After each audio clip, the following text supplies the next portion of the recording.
Hello प्यारे बच्चों, कैसे हो आप सभी। स्वागत है आप सभी का एक बार फिर से आपके अपने इस प्यारे YouTube चैनल ज्ञान विद्याकुल में। प्यारे बच्चों, मैं आशा करता हूँ आप सभी लोग बढ़िया होंगे, अच्छे होंगे और अच्छे से स्टडी कर रहे होंगे। तो चलिए वापस से हम क्वेश्चन नंबर 6 को लेते हैं और उसके प्रश्न उत्तर या क्वेश्चन आंसर हल करना आज हम सीखेंगे। और चैप्टर नंबर है 6, हमारे आसपास की सामग्री। चलिए करते हैं तो इसका शुभारंभ। ठीक है, और एक एक भाग में हम इसे कर रहे हैं। आपको कुछ जो सवाल है वो मिल जाएंगे आपकी जो बुक है उसके अंदर, और कुछ चैप्टर के लास्ट में मिलेंगे। ठीक है, तो चैप्टर के अंदर आपको पेज नंबर 102 पर आपको क्वेश्चन मिल रहा है। कौन सा मिल रहा है आपको कि क्या खाना पकाने के बर्तन बनाने के लिए कागज जैसी सामग्री का उपयोग करना अच्छा विचार होगा? तो बिल्कुल नहीं। ठीक है, खाना बनाने के लिए ये बिल्कुल नहीं है, क्योंकि इसकी जो हीट की क्षमता है। दूसरी बात, ये पानी में भीग जाता है ना, पानी के अंदर भीग जाता है, तो इसीलिए ये उपयुक्त पदार्थ नहीं है। मानी नहीं, क्योंकि किसी वस्तु को बनाने के लिए सामग्री का चयन उसके गुणों और उसके प्रयोजन के आधार पर किया जाता है। उसके गुण क्या है, उसका प्रयोजन क्या है। अब ये तो नहीं कि 2 मिनट, जैसे हम चाय पीते हैं तो 10 मिनट चाय उसमें डालेंगे, 10 तब तो ठंडी हो जाएगी। अब अगर हम बड़ा बर्तन बनाते हैं तो सीधा ही किस में रखते हैं, आग में रखते हैं। अब उसकी आंच इतनी खतरनाक होती है, इसको तो जला देगी। खाली बर्तन रख देंगे तो हम पानी भर के रखेंगे तो कुछ देर तक तो सहन करेगी, लेकिन यदि खाली रख देंगे तो तुरंत खत्म। तो उसके गुण इस लायक नहीं है कि उसको खाना बनाने के लिए बनाने के बर्तनों को बनाने में यूज किया जाए। क्या जल पारदर्शी है?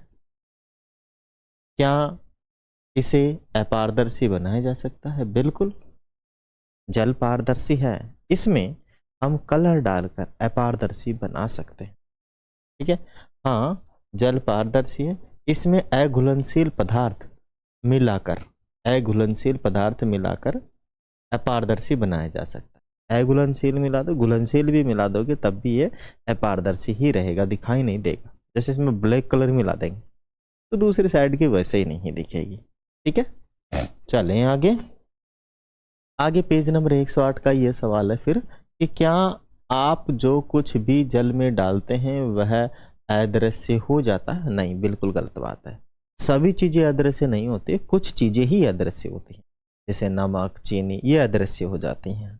ठीक है, नहीं, कुछ सामग्री जल में नहीं घुलती और बहुत देर तक घोलने पर भी अदृश्य नहीं होती। जैसे मिट्टी डाल दिया हमने, कुछ और मटेरियल डाल दिया, अगर नमक चीनी हम डालेंगे तो वो घुल जाएगा इसके अंदर, और जब ये घुल जाएगा तो अपारदर्शी हो जाएगा। क्या पानी नहीं, वो जो वस्तु हम डालेंगे। लेकिन मिट्टी हो गई और भी काफी सारी चीजें हो गई जो अपारदर्शी नहीं होगी, वो दिखाई देगी। आगे है, क्या ऐसी कोई गुण है जो सभी सामग्रियों द्वारा प्रदर्शित किया जा सकता है? यदि हाँ तो वे क्या हो सकते हैं? हाँ हाँ, बिल्कुल। सभी सामग्री द्रव्यमान और आयतन, दो गुण है जो सभी सामग्रियों द्वारा क्या किया जाता है, प्रदर्शित किया जाता है। द्रव्यमान क्या होता है, उसका वजन, वेट, भार। ठीक है, और आयतन, उसमें उस बर्तन के अंदर जो जितना पदार्थ आ सकता है, या फिर उस खुद का वॉल्यूम। तो ये दोनों चीजें सब में रहती है। ठीक है, एवरीथिंग में, इंसान में भी है, मेरे अंदर वजन है, वॉल्यूम भी है कि मैं कितना पानी पी सकता हूँ, कितनी सांस खींच सकता हूँ, अंदर धारण करने की कितना खाना खा सकता हूँ, कितना आयतन घेरेगा वो, है कि नहीं है। आगे है कि आपने अपने रसोई में जाएं और देखें कि आपके माता पिता ने विभिन्न खाद्य सामग्रियों को किस प्रकार व्यवस्थित किया हुआ है। क्या आप छंटनी करने के लिए किसी बेहतर विधि का सुझाव दे सकते हैं? अपनी नोटबुक में लिखिए।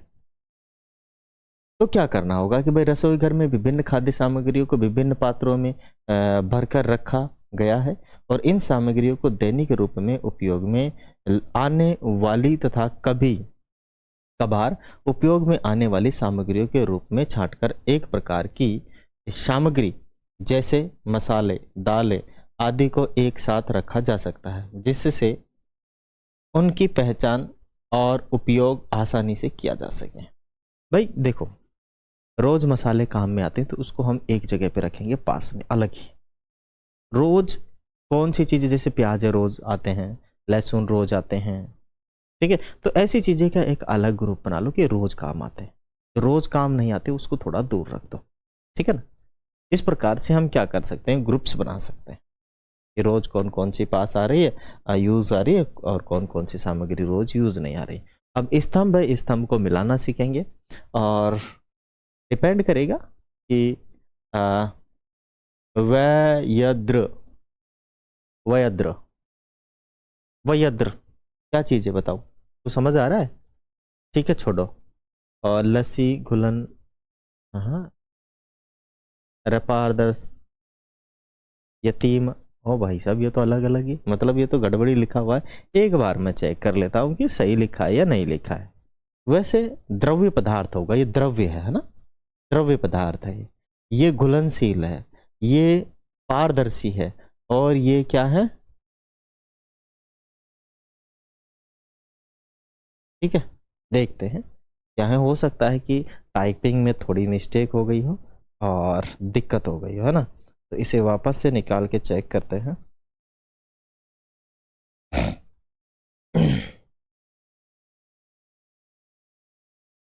कौन सा चैप्टर है अपना ये,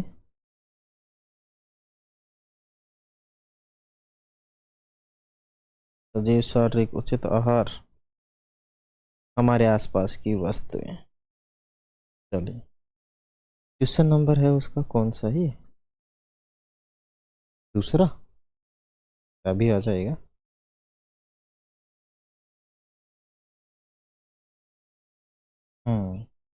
इसी में भी थोड़ा ऐसे ही लिखा हुआ है, लेकिन अपने को क्या करना है, इनको सही करना है ना। तो सबसे पहले यतीम, यतीम या मायती, मैती, यती, यम, बन ही नहीं रहा इससे तो कुछ।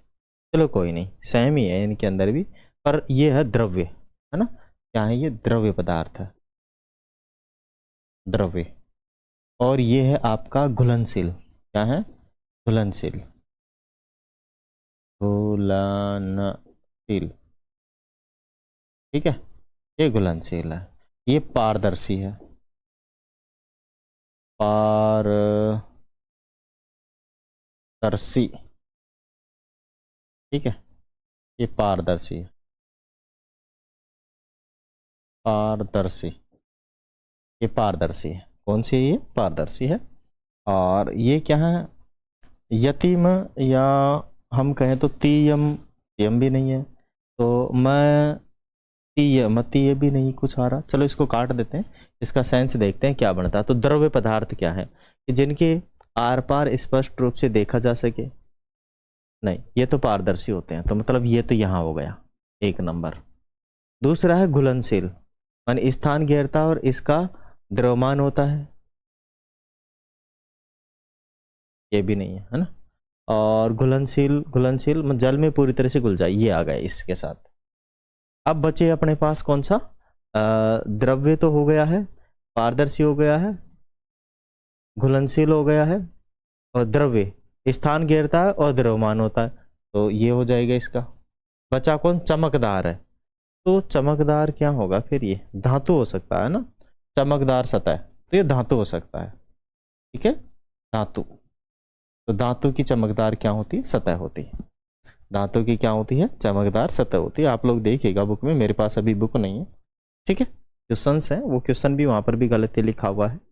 आगे चले कि दुकानों और घरों में सामग्री रखने के लिए जिन पात्रों का उपयोग किया जाता है वे प्राय पारदर्शी होते हैं, जिनके कारण किसके कारण पारदर्शी होते हैं बताओ, ताकि इन पात्रों में रखी सामग्री को आसानी से देखा जा सके। भाई किसी भी व्यक्ति को सामग्री देनी है तो तुरंत देनी है, समय नहीं लगे। अगर हम पारदर्शी अपारदर्शी वस्तु में रखेंगे तो एक एक सारी खोल के देखनी पड़ेगी, या फिर बाहर नाम लिखना पड़ेगा। या इससे अच्छा है कि पारदर्शी हो तो बेहतर होगा, नाम लिखने की जरूरत नहीं, तुरंत पता लग जाएगा। आगे हो गए, बताइए कि नीचे दिए गए कथन सही है या गलत है। गलत कथनों को सही करके लिखें, है ना, गलत कथनों को सही करके लिखें। जैसे है कि लकड़ी पारभासी है जबकि कांच अपारदर्शी है, तो ये गलत बात है, ये गलत है। अपने को लिखना है कि जो लकड़ी है वो अपारदर्शी है और कांच पारदर्शी है, ये बनाना है। दूसरा है कि एल्यूमिनियम की पन्नी में चमक होती है, ये बात तो सही है, जबकि रबर में नहीं, बिल्कुल सही है ये तो इसे करने की जरूरत नहीं है, सही बात है। ठीक है, तो इसका तो मैंने बता ही दिया। चीनी जल में घुल जाती है, ये बिल्कुल बात सही है, जबकि लकड़ी का बुरादा नहीं घुलता, ये सही बात है, बिल्कुल सही है। सेब एक द्रव्य है क्योंकि यह कोई स्थान नहीं घेरता, इसमें द्रव्यमान है, ये गलत बात है। ठीक है, सेब एक पदार्थ हो सकता है, एक वस्तु हो सकती है, क्योंकि इसका कोई स्थान नहीं घेरता, नहीं ये स्थान घेरता है, और इसमें द्रव्यमान होता है, तो ये बात सही है, तो द्रव्यमान तो होता है, लेकिन जो दो चीजें वो सही हो जाएगी, है ना। अब आगे इसका वैसे आंसर भी होगा अपने पास, नहीं है ना, चलो मैंने बता दिया, कोई दिक्कत नहीं है ना। एक बार फिर से समझ लीजिए जिनके समझ में नहीं आया, कि लकड़ी जो है पारभासी है, तो ये गलत बात है। ठीक है, तो इसको मैं क्या लिखूंगा, ये तो सही है, ये भी सही है, दोनों तो सही है, तो इधर मैं लिख दूंगा क्या, है ना, लकड़ी अपारदर्शी, अपारदर्शी, अपारदर्शी है, जबकि जबकि कांच पारदर्शी है।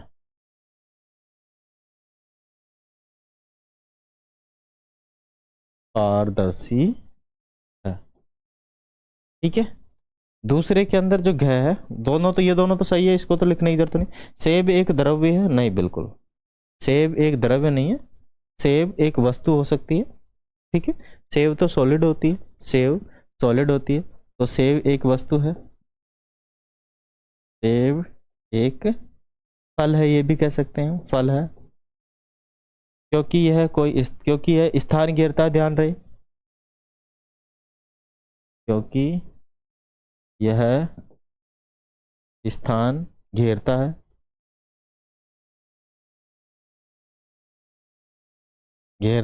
घेरता है और इसमें द्रव्यमान है, इसमें द्रव्यमान है, ये बिल्कुल बात सही है, इसमें द्रव्यमान है, इसमें क्या है, द्रव्यमान, ये बात बिल्कुल गुड है, एकदम सही है, कोई प्रॉब्लम नहीं है। तो बाकी ये दोनों तो सही थे, इसमें तो कोई चेंज करना नहीं है। आगे अपने पास फिर से आ गया कि हम विभिन्न सामग्रियों जैसे लकड़ी, लोहा, प्लास्टिक, बांस, सीमेंट और पत्थर से बनी कुर्सियां देखते हैं। कुर्सी बनाने के लिए सामग्री के कुछ वांछनीय गुण भी निम्नलिखित कौन सी सामग्रियां इन गुणों को पूरा करती है। तो देखते हैं इसमें कि कठोरता लंबे समय तक उपयोग के बाद भी बैठने पर मुड़ती या हिलती नहीं है, तो बिल्कुल सही है, कठोरता होनी चाहिए, है ना। दूसरा क्या है कि हल्का भार एक स्थान से दूसरे स्थान तक ले जाने और उठाने में आसान होता है, तो ये भी होना चाहिए कि भाई आसान भी होना चाहिए। ठीक है, आगे है कि सर्दियों में बैठने पर अधिक ठंडी महसूस नहीं होती है, तो देखो ये तो महसूस तो होती है, ठीक है, ठंडियाँ महसूस होती है, जो कुर्सियाँ हैं महसूस होती है। ठीक है, आगे है कि इनसे नियमित रूप से साफ किया जा सकता है और लंबे समय तक उपयोग के बाद भी नई जैसी दिखाई देती है, तो नहीं, ये थोड़ा गलत हो सकता है, ये थोड़ा क्या हो सकता है, गलत हो सकता है। वैसे ये इनके गुण थे, क्या थे, गुण थे, तो बिल्कुल सही बात है, प्लास्टिक की चीज़ें, लोहे की चीज़ें एक जैसी अच्छी दिखाई देती है। आगे चलते हैं कि आपको कै खाद्य अपशिष्ट और ख टूटा हुआ कांच और ग रही कागज को एकत्रित करने के लिए पात्र की आवश्यकता होगी, और इन सभी प्रकार के अपशिष्टों के पात्रों के लिए आप कौन सी सामग्री का चयन करेंगे। आपको सामग्रियों के किन गुणों के बारे में विचार करना चाहिए। ठीक है, चलते हैं आगे कि अपने पास क्या दे रखा है। ओ माय गॉड, ये तो गया, ये लीजिए। ठीक है, पहले बोला है कि क्या के अंदर मन खाद्य अपशिष्ट के लिए हल्के और मजबूत पात्र की आवश्यकता होती है। खाद्य अपशिष्ट का मतलब होता है जो खाने के बाद जो कचरा बचता है वो खाद्य अपशिष्ट है, उसके लिए हल्का और मजबूत पात्र होना आवश्यक है, तथा पात्र की सामग्री ऐसी हो जो खाद्य पदार्थों की नमी से खराब भी नहीं हो। इसीलिए इसके पात्र हेतु, पात्र का मतलब होता है बर्तन, बर्तन हेतु प्लास्टिक सामग्री का चयन करेंगे। किसका चयन करेंगे? प्लास्टिक सामग्री का। मतलब आजकल कोई भी डस्टबिन काम में ले रहे हैं तो प्लास्टिक सामग्री की मैक्सिमम उसी की होती है, कांच की कभी काम नहीं लेते हैं, टूट जाती है उठाने में रखने में, तो नहीं लेते हैं। आगे है कि टूटा हुआ कांच के लिए कठोर सामग्री से बने पात्र की आवश्यकता होगी। इसीलिए इसके लिए लोहे की सामग्री के रूप में चयन करेंगे। ठीक है भाई, देखो कांच है, अगर हम इसे प्लास्टिक की में रखेंगे और तो हो सकता है प्रेशर से प्लास्टिक की बाल्टी को ये काट दे, तो लोहे जैसी या स्टील जैसी कोई ऐसी पदार्थ वो लेंगे डस्टबिन जिसमें इसको रखा जाएगा। रद्दी कागज के लिए हल्के पात्र की आवश्यकता होगी जो कागज या कार्ड बोर्ड से बनाया जा सकता है। इन कार्डबोर्ड से बना सकते हैं, इससे बना सकते हैं। प्लास्टिक तो हल्का है, प्लास्टिक का भी हम यूज कर सकते हैं, दैट इज नो मैटर। आगे चलिए कि हमारे चारों ओर वायु है, लेकिन यह हमें एक दूसरे को देखने से रोकती है। नहीं, ऐसे तो देखने से रोकती है? बिल्कुल नहीं। हमारे चारों तरफ वायु है और मैं आपको देख पा रहा हूँ, आप मुझे देख पा रहे हैं, है कि नहीं? ये आपके पास भी तो है वायु, तो है ना, तो रोकते तो नहीं है। वहीं यदि बीच में लकड़ी या दरवाजा आ जाए तो हम एक दूसरे को नहीं देख, इसको वापस से देखो कि हमारे चारों ओर वायु है, लेकिन यह हमें एक दूसरे को देखने से नहीं रोकती है। सॉरी, मैं गलत पढ़ गया, है ना? बिल्कुल ये सही है कि यह हमें देखने से रोकेगी नहीं बिल्कुल भी, क्योंकि ये पारदर्शी होती है, दिखाई नहीं देती। वायु कभी दिखाई दिया है आपको? नहीं दिखा दिया। मेरे आसपास कितनी वायु, लेकिन दिखाई नहीं दे रहा है कि नहीं? बिल्कुल दिखाई नहीं दे रहा है। बिल्कुल भी क्या नहीं हो रहा है? दिखाई नहीं दे रहा है। ओके, चलिए। ऐसा इसीलिए है क्योंकि वायु है और लकड़ी का दरवाजा, वायु है और लकड़ी का दरवाजा है, और है सबसे उपयुक्त विकल्प चुने। सबसे उपयुक्त विकल्प है वो चुने। क्या आएगा इसके अंदर? क्योंकि वायु तो भाई साहब पारदर्शी होती है। बिल्कुल, यहाँ तो सही है, यहाँ तो पारदर्शी है।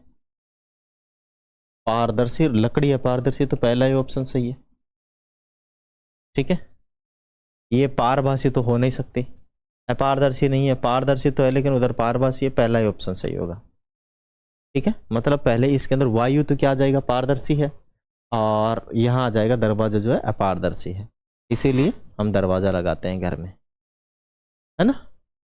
तो चलिए आगे फिर क्या है, बोल रहा है कि सवाल, ओ माय गॉड, ये तो सही से लगाया ही नहीं है हमने, ये सवाल तो गड़बड़ हो गया है बाबू, ये सवाल तो ऊपर ही रह गया आधा, मिस्टेक हो गया, भारी मिस्टेक हो गया इसमें तो, है ना? सॉरी भाई, इसके लिए तो ये तो रह ही गया। आगे चलते हैं ना, इसके उत्तर को भी छोड़ते हैं, आप लोग देख लीजिएगा।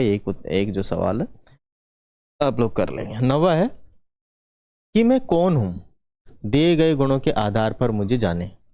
मैं चमकदार हूं, तो मैं धातु हो सकता हूं। क्या हो सकता हूं? धातु हो सकता हूं यदि मैं चमकदार हूं तो। मुझे आसानी से संपीड़ित किया जा सकता है, तो किसी आसानी से संपीड़ित किया जा सकता है? बताओ। हवा को, प्लास्टिक को, रबड़ को, तो रबर हो सकता है, उसको आसानी से दबाया जा सकता है, रबर। ठीक है, मैं कठोर और जल में घुलनशील हूं, तो मैं नमक हो सकता हूं, चीनी हो सकता हूं। ठीक है, नमक या फिर चीनी, कठोर भी है और घुलनशील भी है जल में। आप मेरे आर पार स्पष्ट रूप से नहीं देख सकते, तो मैं लकड़ी हो सकता हूं। क्या हो सकता हूं? लकड़ी। मैं नहीं, मतलब लकड़ी हो सकती है। मुझे द्रव्यमान और आयतन है, मुझ में द्रव्यमान और आयतन है, लेकिन आप मुझे नहीं देख सकते। हवा, क्या है, हवा या फिर गैस? गैस भी तो हवा ही है। क्या कहा इसने कि मुझ में द्रव्यमान है, आयतन भी है, लेकिन मेरे को देख नहीं सकते आप। तो हवा हो सकती है, गैस हो सकती है। ठीक है, आगे है कि आप स्वयं एक मैं कौन हूं पहेली बनाएं। आप स्वयं मैं कौन हूं, आपको अपने आप से क्या बनानी है, एक पहेली बनानी है। ठीक है, तो आप बना ले पहेली। इसका आंसर तो यहाँ पे है, एक और आ गया है कि मैं कौन हूं पहेली। मैं तरल और जल में अघुलनशील हूं, तो मैं रेत लिख सकता हूं। मैं तरल, ओ माय गॉड, मैं तरल हूं लेकिन जल में अघुलनशील हूं, तो मैं क्या कर दूंगा, हाँ तेल है, तेल है ना, तेल, तेल है ना, तरल होता है लेकिन जल में घुलनशील नहीं होता है। मैं चमकदार बनाता हूं। मैं चमकदार क्या बनाता हूं भाई साहब, ये तो चक्कर पड़ गया। उत्तर भी दे रखा है इसका, तो तेल। मैं चमकदार बनाता हूं तो मोम है, मोम लिख देंगे ना, उत्तर है यहाँ पे ना, उसमें नहीं था भाई, सॉरी, मोम। मेरे आर पार देखा जा सकता है, तो इसमें दे रखा है कांच। ठीक है, मैं गैस हूं और जल में घुलनशील हूं, तो ये ऑक्सीजन हो जाएगा। क्या हो जाएगा, ऑक्सीजन हो जाएगा, है कि नहीं? ऑक्सीजन, इसमें आंसर दिख रहा है भाई साहब, है ना। मैं मिस्टेक हो गया, भारी मिस्टेक हो गया, मैं आंसर गायब नहीं कर सका। और दूसरे वाले के आंसर देखो ये रहे कि पहला धातु, रबर, नरम सामग्री, चीनी, रबर, बटर पेपर, पारभासी होता है। ठीक है, और हमने भी गैस भी काम में लिया था, तो वो भी ठीक है। आगे देखो क्या है कि आपको निम्नलिखित सामग्रियां प्रदान की गई है। सिरका, शहद और सरसों का तेल, जल, ग्लूकोज, गेहूं का आटा। सामग्रियों के कोई ऐसे दो जोड़े बनाएं जहां एक सामग्री दूसरे में घुलनशील हो, और कोई दो जोड़ी बनाए जहां एक सामग्री दूसरे में घुलनशील नहीं हो। तो अपने पास देखो ये क्या बन रहा है कि एक सामग्री दूसरे में घुलनशील है, तो क्या बन जाएगा, पहला सिरका, जल, सिरका और जल, क्या हो जाएगा, सिरका और जल हो जाएगा। ठीक है ना, और दूसरा है ग्लूकोज और जल, तो जोड़ा बन जाएगा, है ना, क्योंकि सिरका भी लिक्विड होता है और ये ग्लूकोज भी लिक्विड होता है, जल भी लिक्विड होता है, तो घुल जाता है आसानी से। दूसरा क्या बोल रहा है कि एक सामग्री जो दूसरी में अघुलनशील हो, तो सरसों का तेल और जल ले लो, या सरसों का तेल और सिरका ले लो। गेहूं का आटा और जल, ये तो घुलनशील है आपस में, नहीं घुलते नहीं है, घुलते नहीं, समा जाते हैं, आपस में घुलते कभी नहीं है जल और ये। ठीक है ना, कभी नहीं घुलते हैं, दिखता है ऐसे कैसे दिख जाता है। आगे आ गए बहुचयनात्मक प्रश्न। निम्न में से, अरे ये आंसर कैसे रह गया, मैंने इन सभी आंसरों को छिपाया था, सबके आंसर दिख रहे हैं यार, मैंने तो चेंज कर दिया था, फिर कहाँ चला गया ये, हाँ? सारे बदले थे इसमें, सभी के अंदर आंसर लगे हुए हैं, मैंने तो हटा ही दिया था आंसरों को इनको तो। चलो कोई नहीं, अब तो बनाना पड़ेगा, अब लिख ही दिए तो ना, चालू कर ही दिए तो बनाना पड़ेगा। निम्न में से किस पदार्थ में अयुति अयुति अयुत मतलब द्युति द्युति द्युति द्युति माने होता है चमक, द्युति नहीं पाई जाती है। तो लोहा में चमक होती है, तांबा में भी होती है, चांदी में भी होती है, लकड़ी में नहीं होती। तो ये अपना आंसर हो जाएगा, ये अपना क्या हो जाएगा, आंसर। ठीक है, वैसे हम समझ लेंगे, कोई नहीं।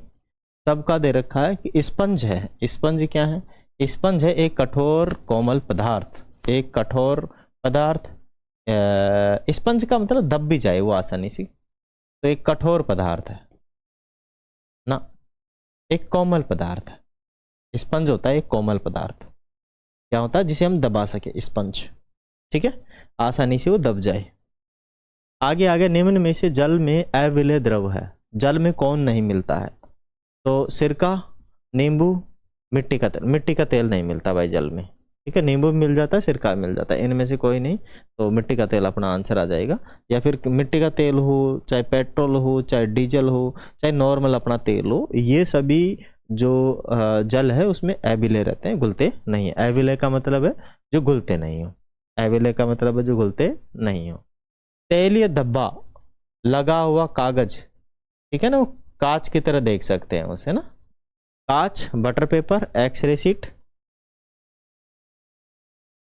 सॉरी ये है कि पारभासी पदार्थ नहीं है।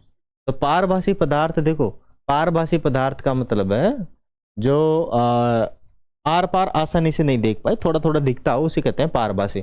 तो पारभासी पदार्थ है ही नहीं। तो पारभासी पदार्थ देखो, तैलीय धब्बा तो पारभासी होता है, कांच भी आर पार देख सकते हैं, कांच में भी, बटर पेपर में भी, एक्स रे जो शीट है, ये पूरा का पूरा जो है ना कांच, ये है पारदर्शी है। एक्स रे शीट पारभासी होता है, ठीक है ना। कांच जो होता है पारदर्शी होता है। कांच क्या होता है माय डियर? पारदर्शी। पारदर्शी का मतलब आप समझते हैं ना, जिसमें से हम आर पार देख सकें। क्या कर सकें? आर पार देख सकें। तो इसमें से हम आसानी से आर पार देख लेते हैं। आगे हो गया, जल में विलय कौन है? कैरोसिन नहीं मिलता, सिरका, तेल कोई भी जल में नहीं मिलता है, ठीक है ना। तेल कोई भी जल में नहीं। निम्न में से धातु नहीं है, तो धातु कौन नहीं है? प्लास्टिक। एल्यूमिनियम जस्ता धातु है, एल्यूमिनियम है, सोना भी, ये सब धातु है।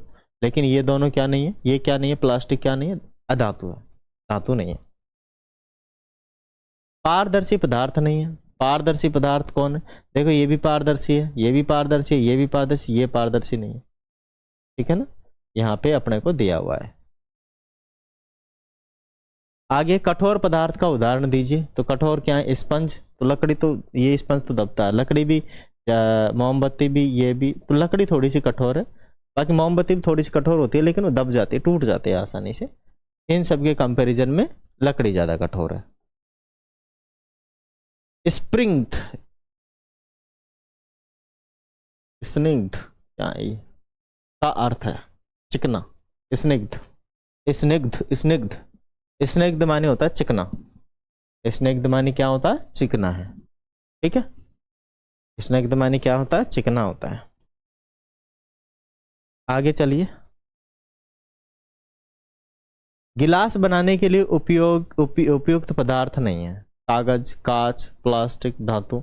तो कागज नहीं है, ठीक है। बाकी सभी का, वैसे कागज का भी आजकल गिलास आ गया है, लेकिन एक बार यूज लेने के बाद दोबारा यूज नहीं ले सकते हैं, ठीक है। तो वन टाइम यूजेबल है। रिक्त स्थानों की पूर्ति करिए। आंसर पहले ही दिया हुआ है, मैं खुद परेशान हूं इस बार। मैंने सबको हटा दिया था, पता नहीं कहाँ से पीपीटी निकल के आ गई यार। आगे फिर दोबारा से चेक करना पड़ेगा इस पीपीटी को। मैं तो सही किया था, पता नहीं कहाँ। आगे क्या होगा? सामग्रियों को समूह में व्यवस्थित करने की विधि को बोलते हैं वर्गीकरण। क्या बोलते हैं? वर्गीकरण कहा जाता है। कोई भी वस्तु जो स्थान घेरती है, जिसका द्रव्यमान होता है, उसे हम क्या कहते हैं? द्रव्य कहते हैं। क्या कहते हैं? द्रव्य कहते हैं। द्रव्य द्वारा घेरा गया स्थान, उसका क्या होता है? आयतन होता है। क्या होता है? आयतन होता है। आगे है, द्रव्यमान किसी वस्तु में विद्यमान द्रव्य की मात्रा का मापन है। द्रव्य की मात्रा का क्या है? मापन। माने द्रव्यमान किसी वस्तु में विद्यमान द्रव्य की मात्रा का मापन है। ऐसा पदार्थ जिससे होकर वस्तुओं को नहीं देखा जा सकता, उसे कहते हैं हम अपारदर्शी। थोड़ा थोड़ा देखा जा सकता है पारभासी, और बिल्कुल देखा जा सकता है पारदर्शी होता है। वस्तुएं भिन्न भिन्न प्रकार की सामग्रियों से बनाई जाती है। जो वस्तुएं हैं, भिन्न भिन्न प्रकार की सामग्रियों से क्या की जाती है? बनाई जाती है। वस्तुएं जो है भिन्न भिन्न प्रकार की सामग्री से क्या है? बनाई जाती है। आगे है, निम्न में से सत्य असत्य कथन छांटे। तो सभी पदार्थ जल में विलय है। सभी पदार्थ जल में विलय, तो ये बात गलत है, असत्य है, ठीक है ना। काफी चीजें ऐसी है जो जल में विलय है ही नहीं। वे पदार्थ जिनमें चमक या द्युति होती है, चमक या द्युति होती है, वे प्राय धातु होते हैं। तो ये बात सही है। जिनमें चमक होती है, द्युति होती है, वो धातु होते हैं। जिन सामग्रियों के आर पार स्पष्ट नहीं देखा जा सकता, उन्हें हम क्या कहते हैं? पारदर्शी कहते हैं। गलत बात। उन्हें हम बोलते हैं पारभासी कहते हैं, ठीक है। जो सामग्री भारी होती है, उनका द्रव्यमान अधिक होता है। जो सामग्री भारी होती है, उनका द्रव्यमान अधिक होता है, और जो हल्की होती है, उनका द्रव्यमान कम होता है। तो ये बिल्कुल क्या है? सत्य बात है, ठीक है। जिनका द्रव्यमान ज्यादा वो भारी, जिनका द्रव्यमान कम वो हल्की। अब कॉलमों को मिलाना है, तो यहाँ आंसर नहीं लग रहा है, तो ये थोड़ा आसान है। पारदर्शी, तो पारदर्शी कौन है? जल में अघुलनशील पदार्थ के आर पार स्पष्ट देखता है, तो ये हो गया पारदर्शी। इससे मिल जाएगा बी से। अपारदर्शी जल में अघुलनशील हो गया, और पदार्थ के आर पार स्पष्ट नहीं दिखता है, पदार्थ के आर पार नहीं दिखता है, तो ये हो गया डी। अविलेय हो गया जो जल में नहीं घुल सकता है, और बचा हुआ सी, माने पारभासी का मतलब है माने अच्छी तरीके से दिखाई नहीं दे, थोड़ा थोड़ा दिखाई दे, पूरी तरीके से दिखाई नहीं दे। ठीक है, आगे आ गया है कांच। कांच क्या है भाई साहब? पारदर्शी है, तो कांच से हम ये मिला देंगे, पारदर्शी। चिकना कागज, चिकना कागज जो होता है बताओ क्या रहेगा? पारभासी रहेगा, पारभासी। चीनी क्या रहेगी? विलेय रहेगी, आसानी से जल में मिल जाती है। लोहा क्या है आपका? धातु है, लोहा क्या है आपका? धातु है। अति लघुतरात्मक प्रश्न। ठीक है, सामग्री किसे कहते हैं? माने किसी वस्तु को बनाने के लिए उपयोग किए जाने वाले पदार्थ या पदार्थों का जो मिश्रण होता है सामग्री कहलाती है। क्या? किसी वस्तु को बनाने के लिए उपयोग किए जाने वाले पदार्थ या पदार्थों का जो मिश्रण होता है उन्हें हम क्या कहते हैं? सामग्री कहते हैं। आगे आ गए, यदि वस्तु खिसकने, सभी वस्तुएं किन से बनी होती है? पदार्थों से बनी होती है। तो सभी वस्तु किसी न किसी सामग्री से, किसी न किसी पदार्थ से, जैसे कागज, लकड़ी, कपड़ा, कांच, धातु, प्लास्टिक, मिट्टी इत्यादि से बनी होती है, किसी न किसी से तो बनी होती है। कपड़े से बने गिलास का उपयोग जल रखने के लिए क्यों नहीं किया जाता? निकल जाएगा, ठीक है ना, जल क्या हो जाएगा? निकल जाएगा, बाहर निकल जाएगा। तो क्योंकि गिलास बनाने के लिए आवश्यक सामग्रियों में जल धारण करने की क्या होनी चाहिए? क्षमता होनी चाहिए। अब कपड़े में तो जल धारण करने की क्षमता बिल्कुल भी नहीं है, वो तो भीग जाता है। यह कैसे निर्धारित किया जाए कि किसी वस्तु को बनाने के लिए किस सामग्री का उपयोग किया जाना चाहिए? उसका यूज के आधार पे उसका उपयोग क्या है, उपयोगिता के आधार पर हम क्या करते हैं? सामग्री चयन करते हैं। जैसे मान लीजिए शादी ब्याह के अंदर हम प्लास्टिक का गिलास लाते हैं, वो सस्ता पड़ता है ना, 10-20 रुपए के 100 गिलास आ जाते हैं शायद, या 30 रुपए के 100 गिलास आ जाते हैं। अगर हम वही गिलास स्टील के लेकर आए तो एक ही पड़ेगा 20 रुपए का। ठीक है, 100 गिलास बढ़ जाएंगे फिर 2000 रुपए के। कितने के पड़ जाएंगे? 2000 रुपए के। तो इसीलिए उपयोगिता की कितनी उपयोगिता है, तो किसी वस्तु को बनाने के लिए सामग्री का चयन उसके गुणों और उसके प्रयोजन माने उपयोग के आधार पर करते हैं, जिसके लिए उस वस्तु का उपयोग किया जाना है। ठीक है, आगे आ गया कि विभिन्न खेलों की गेंदें बनाने के लिए भिन्न भिन्न सामग्रियों का उपयोग क्यों किया जाता है? देखो, अलग अलग प्रकार की जो खेल हैं उनमें अलग अलग प्रकार की गेंद यूज लेते हैं। जैसे क्रिकेट खेलना है तो हम रबर की गेंद भी काम में लेते हैं, है ना, और लेदर की भी काम में लेते हैं, और कोरक की भी काम में ले लेते हैं। लेकिन हर जगह काम में नहीं। जैसे कोरक की मान लीजिए हम बहुत ज़्यादा यूज ले रहे हैं तो अपना बैट तोड़ देगी वो, ठीक है, तो कोरक की गेंद वहाँ काम की नहीं है। तो हम किसकी लेते हैं? लेदर की यूज लेते हैं। बड़ी बड़ी जो क्रिकेट खेलते हैं लोग वो लेदर का ही यूज लेते हैं, ठीक है, और नॉर्मली रबर का यूज ले लेते हैं, या फिर स्टंप जो बॉल होती है उसका यूज ले लेते हैं।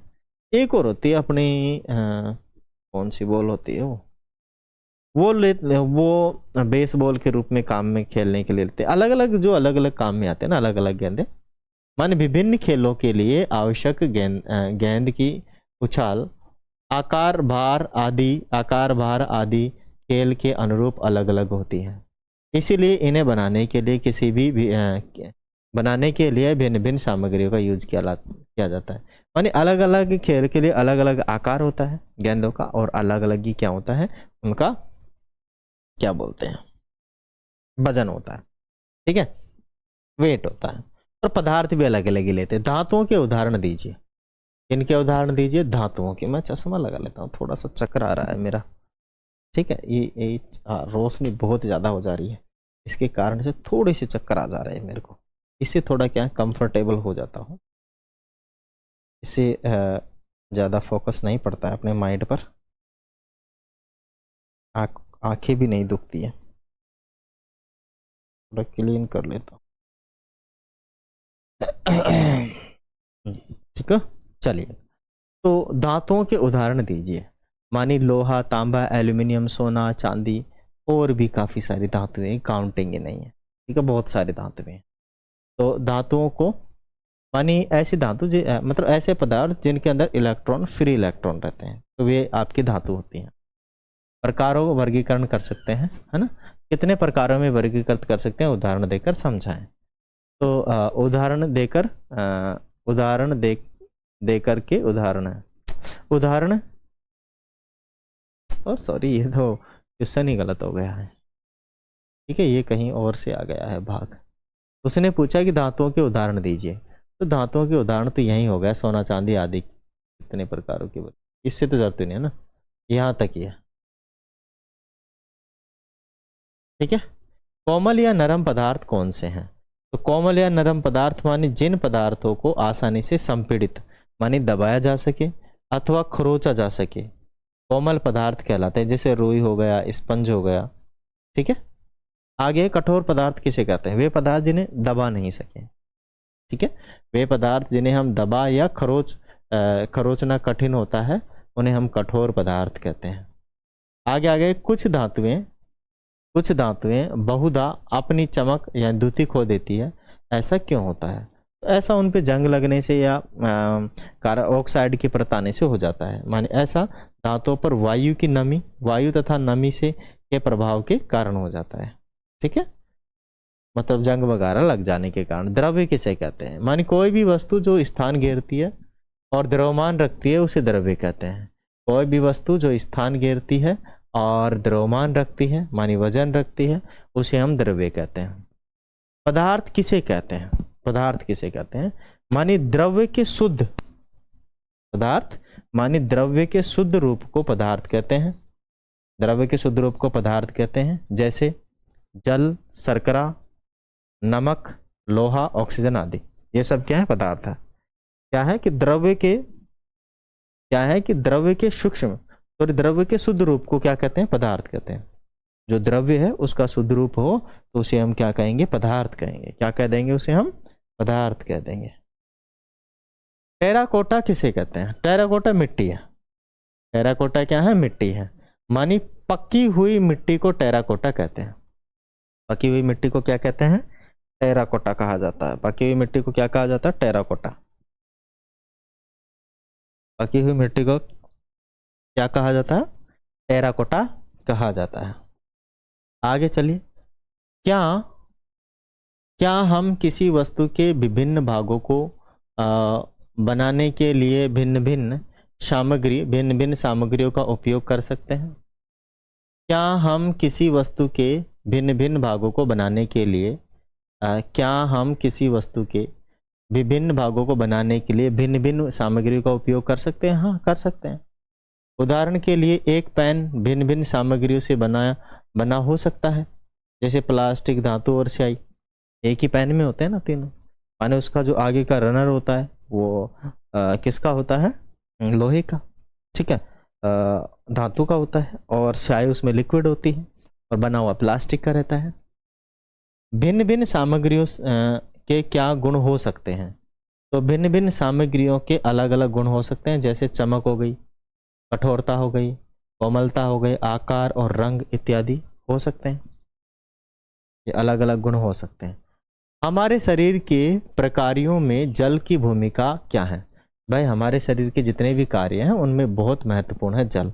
मैं कोई भी काम कर रहा हूँ, मैं यहाँ खड़ा भी रह रहा हूँ, मैं आपको पढ़ा भी रहा हूँ, तो मुझे बार बार जल पीने की जरूरत पड़ रही है, ठीक है, मुझे पानी पीने की जरूरत पड़ रही है, तो बहुत महत्वपूर्ण है। और अपनी बॉडी का 85% हिस्सा, ठीक है, जल ही है। क्या है? जल। अगर मैं 100 किलो का होता तो 85 किलो मेरे में जल होता। जल निकाल लिया जाए तो केवल 15% बचता है, फिर कुछ नहीं है आदमी के अंदर। जल हमारे शरीर में होने वाली प्रक्रियाओं में एक महत्वपूर्ण भूमिका निभाता है, क्योंकि यह बहुत सी सामग्रियों को घोल सकता है, ठीक है। आगे है, क्या गैसें जल में घुलनशील होती है? कुछ गैसें जल में घुलनशील होती हैं। उदाहरण के लिए ऑक्सीजन गैस जल में घुलनशील होती है, ठीक। कुछ ही गैसें होती हैं, जैसे कार्बन डाइऑक्साइड गैस जल में घुलनशील नहीं होती है। उसे जोरी से मतलब उसे प्रेशर देके उसके अंदर घुलनशील बना के कार्बोनेटेड वाटर बनाया जाता है। जानते हो ना आप लोग कार्बोनेटेड वाटर क्या होते हैं? ये जो आप अपने को नींबू नींबू पानी बना के देता है और फिर वो मशीन में डालता है, फिर उसको घुमाता है, उसमें प्रेशर खोलता है, तो वो कार्बोनेटेड वाटर ही होता है। क्या होता है? कार्बोनेटेड वाटर ही होता है। वहां पे उसके अंदर क्या डाला जाता है? Carbon dioxide. पीने के जल और दूध की बोतल पर 500 ml का लेबल लगा होता है। यह लेबल क्या दर्शाता है? यह दर्शाता है बोतल का आयतन। बोतल का क्या दिखाता है? आयतन दिखाता है कि ये इसमें कितना पानी आ सकता है, यह कितना स्थान घेर सकता है, उसका वजन नहीं। मूसा या क्रूसिबल, क्रूसिबल क्या है? मूसा या क्रूसिबल क्या है? मानी मूसा या क्रूसिबल पदार्थ को गलाने के लिए उपयोग किया जाने वाला पात्र है जो मिट्टी और लोहे से बना होता है। एक ओखली सी होती है, एक क्या होती है? ओखली सी होती है, ऐसी, ठीक है, ऐसी ओखली होती है, ऐसी ओखली होती है जिसके अंदर कोई पदार्थ डाल के उसको भट्टी में रख देते हैं। जैसे सोना डाल के भट्टी में रख दिया, ठीक है, तो वो उसे क्या कर देगा? बिल्कुल गला देगा। क्या कर देगा? गला देगा, लेकिन खुद नहीं गलेगा। मिट्टी और क्या रहता है उसमें? धातु रहती है, लोहा रहता है ना। आगे आ गया लघुतरात्मक प्रश्न, मानी संपीड्यता। संपीड्यता गुण के आधार पर पदार्थों को समझाइए। संपीड्यता का मतलब हो दबाना, ठीक है, तो अपने को समझाना है संपीड्यता के गुण के आधार पर पदार्थों को समझाइए। मानी संपीड्यता गुण के आधार पर पदार्थ दो प्रकारों में वर्गीकृत किए जा सकते हैं। एक तो कोमल और एक होते हैं कठोर। मानी ऐसे पदार्थ जिन्हें आसानी से संपीड़ित किया जा सके, आसानी से संपीड़ित किया जा सके, माने दबाया जा सकता है, वे कोमल पदार्थ कहलाते हैं। उदाहरण के लिए रुई, स्पंज, रबर। कठोर पदार्थ, ऐसे पदार्थ जिन्हें आसानी से संपीड़ित नहीं किया जा सकता है, कठोर पदार्थ कहलाते हैं। उदाहरण के लिए लकड़ी, पत्थर, धातु आदि, ये कठोर पदार्थ है। क्या सभी चमकदार वस्तुएं धातु होती हैं? नहीं, ये बात बिल्कुल भी गलत है, ठीक है। मैक्सिमम होती है, जैसे आयोडीन, आयोडीन चमकता है लेकिन वो धातु नहीं है, वो अधातु है, ठीक है ना। क्या है? वो अधातु है। तो समझिएगा कि सभी चमकदार सामग्रियां धातु नहीं होती है। कुछ सामग्रियों की सतहों को पॉलिश करके चमकदार बनाया जा सकता है, जबकि कुछ अन्य को प्लास्टिक, मोम या किसी अन्य पदार्थ की पतली परतों से लेपित किया जा सकता है, जिससे वे चमकदार दिखाई देती हैं। आगे हो गया, क्या तेल, सिरका, शहद जैसे द्रव्य जल में घुलनशील है? हाँ, बिल्कुल, सभी जल में घुलनशील है। माने कुछ द्रव जल में, तेल का मतलब है कुछ तेल, सभी तेल नहीं। माने कुछ द्रव जल में पूरी तरह से घुल जाते हैं, जैसे सिरका हो गया, लेकिन कुछ द्रव जल के साथ मिश्रित नहीं होते हैं, जैसे, और कुछ समय के लिए रख देने पर एक अलग अलग परत बना लेते हैं, ठीक है ना। माने थोड़ी देर के लिए, जैसे तेल हो गया, थोड़ी देर अगर आप तेल को घोलोगे ना तो थोड़ी देर के लिए तो ये घुल जाएगा, ज्यादा समय के लिए नहीं, थोड़ी देर के लिए घुलेगा। लेकिन कुछ देर बाद इसे छोड़ दो तो ये ऑटोमेटिकली पानी की अलग कर लेगा लेयर, और तेल की अलग लेयर हो जाएगी। किसी वस्तु या सामग्री के द्रव्यमान से क्या पता किसी वस्तु या सामग्री के द्रव्यमान से क्या पता लगाया जा सकता है? मानी किसी वस्तु या सामग्री के द्रव्यमान से यह पता लगा जा सकता है कि वह सामग्री भारी है, हल्की है, जबकि उनके आयतन समान हो। आयतन क्या हो? समान हो। जो सामग्री भारी होती है उसका द्रव्यमान अधिक होता है, द्रव्यमान क्या होता है? अधिक होता है। और जो हल्की होती है उसका द्रव्यमान क्या होता है? कम होता है। उसका द्रव्यमान क्या होता है? कम होता है। आगे आ गया, द्रव्यमान और आयतन में अंतर कीजिए। द्रव्यमान और आयतन में क्या कीजिए? अंतर, ठीक है। तो लीजिए, मानिए द्रव्यमान किसी वस्तु में विद्यमान द्रव्य की मात्रा का मापन है। मानिए द्रव्यमान किसी वस्तु में विद्यमान द्रव्य की मात्रा का मापन है, और इधर द्रव्य द्वारा घेरा गया स्थान उसका आयतन है। द्रव्य द्वारा घेरा गया उसका स्थान क्या है? आयतन है। इधर क्या है कि द्रव्यमान को ग्राम और किलोग्राम की इकाइयों में मापा जाता है। इधर भी बात वही है कि जो आयतन को लीटर में और मिलीलीटर में की इकाइयों में मापा जाता है। बस ये डिफरेंस है। ठीक है, आगे आ गया द्युतिमय। द्युतिमय और द्युतिहीन में क्या अंतर है? द्युतिमय का मतलब होता है चमकदार और अचमकदार, है ना। द्युतिहीन का मतलब होता है अचमकदार, जिसमें चमक नहीं हो। ठीक है, तो चमकदार और अचमकदार में क्या अंतर है? मानी जिन सामग्रियों की सतह प्राय चमकदार होती है उनका स्वरूप द्युतिमय मानी चमकदार होता है, और द्युतिहीन मानी चमकहीन सामग्रियां वे सामग्रियां हैं जिनकी सतह चमकदार नहीं होती हैं। आप इधर देखो कि उदाहरण के लिए एक द्युतिमान कौन कौन होती है? जितनी भी धातुएं हैं, मानी धातु हो गया, लोहा होगा, तांबा होगा, जस्ता होगा, सोना होगा, एल्यूमिनियम हो गया, सब चमकते हैं, जबकि कागज, लकड़ी, रबड़, जूट चमकते नहीं है। ठीक है, चमकते नहीं। चमकदार, हर चमकदार वस्तु सोना नहीं होती है। घुलनशील तथा अघुलनशील सामग्रियों में अंतर बताइए। ठीक है, तो चलते हैं घुलनशील और अघुलनशील सामग्रियों में अंतर ढूंढते हैं। मानी घुलनशील सामग्री वे सामग्री जो जल में मिलने पर पूर्णतः अदृश्य हो जाती है, अर्थात जल में घुल जाती है, उन्हें हम घुलनशील कहते हैं। इधर वही है कि वे सामग्रियां जो जल में पूरी तरीके से घुलनशील नहीं होती है, बहुत देर तक घोलने पर भी अदृश्य नहीं होती है, अघुलनशील सामग्री कहलाती है। अब घुलनशील सामग्री कौन कौन सी है? नमक, चीनी, सिरका, नींबू का रस आदि क्या है? घुलनशील है। अघुलनशील कौन सी है? बालू हो गया, चौक का पाउडर हो गया, लकड़ी का बुरादा हो गया, आदि अघुलनशील पदार्थ है। चलिए आगे, आप लोग स्टॉप करके क्या कर सकते हैं? स्टॉप करके आप इसे नोट डाउन कर सकते हैं। ठीक है ना, जहां भी आपको दिक्कत हो आप लोग हमें कमेंट बॉक्स में पूछ सकते हैं, नो प्रॉब्लम। आगे है वर्गीकरण किसे कहते हैं? वर्गीकरण किसे कहते हैं? वस्तुओं का वर्गीकरण किस आधार पर किया जा सकता है? उदाहरण देकर समझाएं। मानी वस्तुओं का समूह में व्यवस्थित करने की जो विधि है वर्गीकरण कहलाती है। समूह में बांटना, किसी वस्तु को थोड़े थोड़े समूह में क्या कर देना? विभाजित कर देना। चलो इस इतने समूह में इसको बांट दे, इतने समूह में इसको बांट दे, तो वो सब चीजें। ठीक है, तो वस्तुओं को समूह में व्यवस्थित करने की जो विधि है उसे हम कहते हैं वर्गीकरण। ठीक है, वस्तुओं को उनके गुणों में समानता या अंतर के आधार पर समूहबद्ध या वर्गीकृत किया जाता है।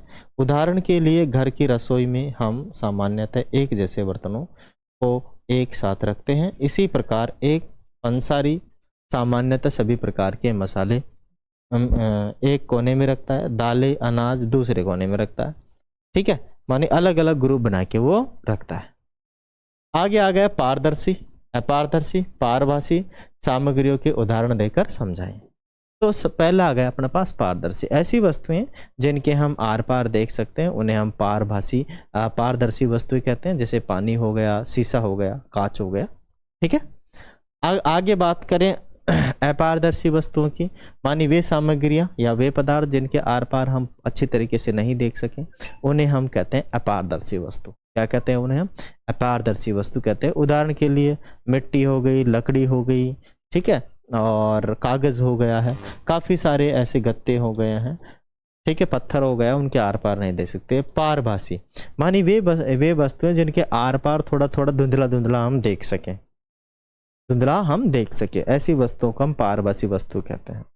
उदाहरण के लिए हम दे सकते हैं कि जो एक्सरे का वो आता ना, एक्सरे का प्लास्टिक हो गया, वो हो गया, और थोड़ा सा शीशा भी होता है जो अपारभासी तरीके से लिया जाता है। बटर पेपर हो गया, फ्रॉस्टेड कांच हो गया। ठीक है, तो ये अपारभासी होते हैं। ORS से आप क्या समझते हैं? इसे घर पर किस प्रकार तैयार किया जा सकता है? तो ORS ओरल रिहाइड्रेशन सॉल्यूशन कहते हैं इसे इन इंग्लिश में। क्या कहते हैं? ओरल रिहाइड्रेशन सॉल्यूशन कहते हैं।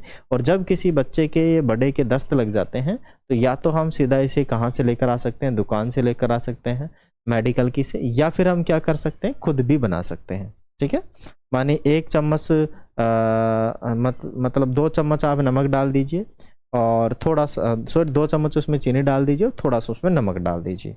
ठीक है, मतलब ना ही तो मीठा लगना चाहिए, नहीं वो कड़ा लगना चाहिए, कड़वा लगना चाहिए, तो एक तरीके से ग्लूकोज का निर्माण हो जाता है।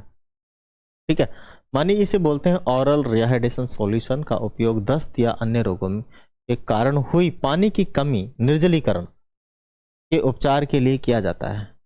ये ORS पैकेट प्राथमिक स्वास्थ्य केंद्रों बाजार में भी उपलब्ध होते हैं।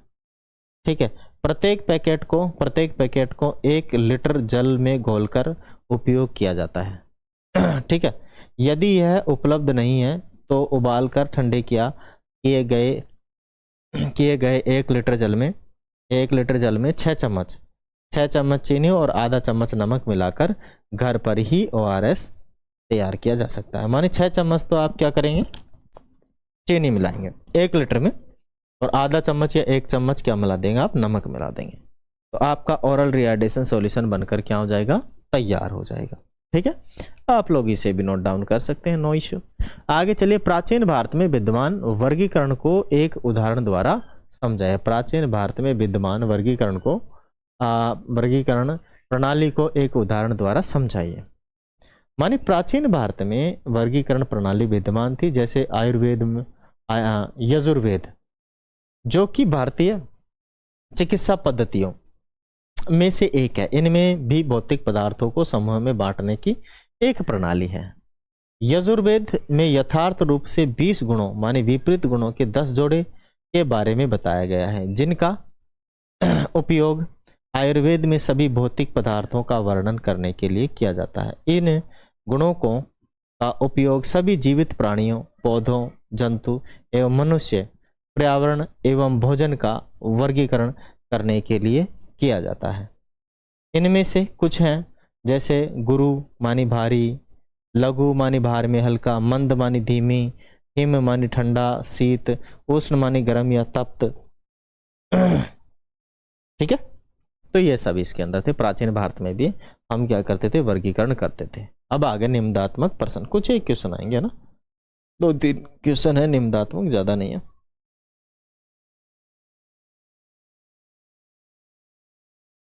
प्राचीन भारतीय उपमहाद्वीप में विभिन्न पात्रों मानी बर्तनों का निर्माण किस प्रकार किया जाता था? इन पात्रों के निर्माण का प्रयोजन बताइए, है ना, प्रयोजन था। ठीक है, तो प्राचीन भारतीय उपमहाद्वीप में लगभग 4000 सामान्य संवत पूर्व माने BCE सिंधु सरस्वती मैदानों की कई क्षेत्रों में चाक घुमाकर बनाए गए मिट्टी के बर्तनों के निर्माण, रंगाई, विविध रंगों के सुरक्षात्मक या सजावटी लेप, जैसे स्लिप जिसे स्लिप कहा जाता है, काप अनुप्रयोग, सजावटी पेंटिंग इत्यादि तकनीकें विकसित हुई। इत्यादि जो तकनीकें हैं वो क्या हो गई है, विकसित हो गई। मतलब आज से 4000 साल मतलब 6000 साल पूर्व की बात है, जब हमारे यहाँ पे सिंधु घाटी सभ्यता या सिंधु सरस्वती सभ्यता माने सिंधु नदी और सरस्वती नदी के किनारे जो लोग रहते थे, तो उन्होंने जो सभ्यता विकसित की थी, उन लोगों द्वारा यूज किए जाते थे जो बर्तन, उनके बारे में इसमें बताया गया है। ठीक है, यह तकनीकी हड़प्पा सभ्यता माने 2600 से 1900 सामान्य संवत पूर्व, मतलब लगभग आज से बात करें तो 2000 चल रहा है, और सामान्य संवत कितना चल रहा था, सामान्य संवत है आज 2081 के करीब चल रहा है, 81 होगा शायद। ठीक है, 81 के करीब भी है, तो 2081 तो ये, और 2600 साल ये, तो लगभग कितना साल होगा, 3600 ना 4000 4500 साल के करीब, 4500 साल के करीब के दौरान और भी परिष्कृत हो गई, जिनमें से चमकदार लाल सतह पर काले रंग के डिजाइन से ज्यामिति पैटर्न तथा जलीय और स्थलीय जानवरों को चित्रित किया गया। हांडियां बनाई गई, हांडी होती ना, मटकियों को हांडी कहते थे। थाली, कटोरे, अन्य वस्तुओं को बनाने के लिए उपयोग में लाई जाने वाली मिट्टी का सावधानी पूर्वक चुनाव कर उसे साफ किया जाता था, और फिर छलनी से छानकर गूंथा जाता था। उसे एक घूमते पहिए पर आकार दिया जाता था। अंततः भट्टियों में पकाया जाता था, और इन बर्तनों का उपयोग भोजन पकाने से लेकर अनाज, तेल, घी इत्यादि भंडारण तक विभिन्न प्रयोजनों के लिए उपयोग किया जाता था। ठीक है, आगे आ गया अपने पास इन पर टिप्पणी लिखनी है, माने द्रव्यमान की इकाई या मात्रक, आयतन की इकाई या मात्रक, ठीक है ना। तो द्रव्यमान की इकाई तो हम कहते हैं न्यूटन, क्या कहते हैं, न्यूटन कहते हैं, या ग्राम में कहेंगे हम, है ना। और आयतन की इकाई तो आगे देखते हैं किसमें आएगा, लीटर में होता है। आयतन की इकाई लीटर में नापते हैं, लीटर, किलोलीटर, मिलीलीटर। माने अंतरराष्ट्रीय मात्रक पद्धति एसआई में किलोग्राम द्रव्यमान की इकाई, माने किलोग्राम द्रव्यमान, किलोग्राम जो है द्रव्यमान की इकाई, किलोग्राम जो है द्रव्यमान की इकाई है, और किलोग्राम को संक्षिप्त रूप में केजी लिखा जाता है। वाक्य के अंत में छोड़कर, वाक्य के अंत को छोड़कर केजी के चिन्ह के बाद के और जी के बीच कोई जगह नहीं होती, मतलब पास पास लिखते हैं, अड़ा के लिखते हैं इनको। उनके बाद कोई भी बिंदु नहीं लगाया जाता, मानी यह नहीं है कि आप केजी लिख के यहाँ पे डॉट लगा दोगे ना, डॉट लगाने की जरूरत नहीं है, ठीक है। द्रव्यमान लिखते समय हमेशा संख्या माने संख्यात्मक मान और इकाई के बीच में अंतराल छोड़ा जाता है। कहने का मतलब जैसे मैं 5 केजी लिखूंगा तो अड़ा के नहीं लिखूंगा, ये गलत है। मुझे लिखना है 5 और फिर थोड़ा सा गैप देके केजी, ये एक अंक का गैप देना है, एक अक्षर का गैप देना है, एक अक्षर का नहीं, एक अंक का समझ लीजिए, एक अंक का गैप देना। आयतन की इकाई तो लीटर, किलोलीटर हो गई, मिलीलीटर हो गई, सेंटीलीटर भी होती है, डेकालीटर भी होती है, डेसीलीटर। माने आयतन को लीटर और मिलीलीटर की इकाइयों में मापा जाता है। लीटर को बड़े एल के रूप में और मिलीलीटर को एम एल माने छोटा एम एल मिलीलीटर के रूप में संक्षिप्त रूप में लिखा जाता है। एम एल के माने बड़ा देखो एल दिया वो गलत है, के बीच में अंतराल नहीं होता है। एसआई प्रणाली में माने सिस्टम में आयतन को घन मीटर, इसमें आयतन को किस में नापते हैं, घन मीटर के रूप में भी व्यक्त किया जाता है, जिसे संक्षिप्त में हम एम क्यूब कहा जाता है। घन मीटर को दर्शाने के लिए संक्षिप्त रूप में